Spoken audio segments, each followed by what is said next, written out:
Sussex pacemen run through Kent.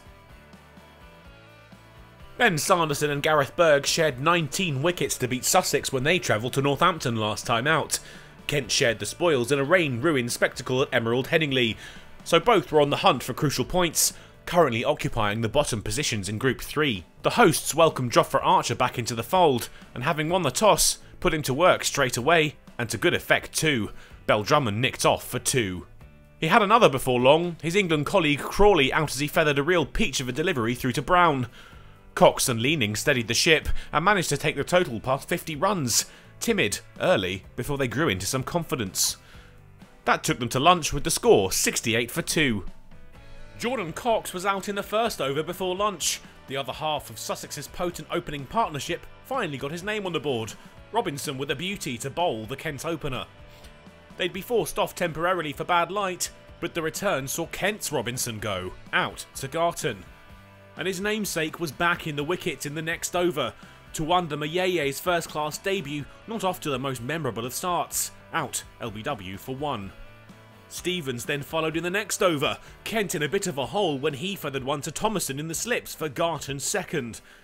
Kent hobbled their way past 3 figures, all at sea on the south coast, but Leaning had been their one bright light, and his knock was rewarded, 50 runs to the number 4 when he found the offside boundary off Archer.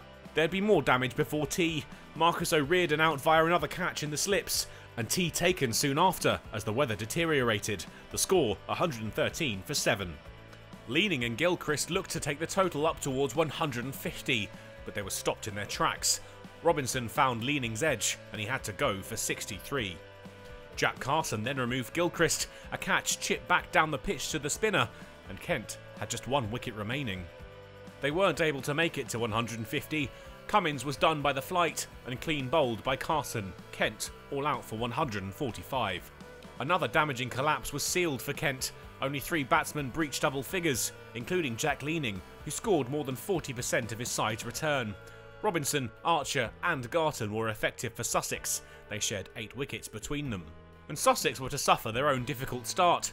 Stevens found the edge as he pushed one across Haynes. He had to trudge off disconsolate for 14. Van Zyl and Thomason ensured the score would move past 50 as the day wore towards the close. But the opener couldn't make it. His shot off Gilchrist middled, but only into the hands of O'Riordan at backward point. The gloom may have played a part in his departure, and before long they were off, light deemed insufficient by the umpires, and play was eventually brought to a close there with the score 51 for 2.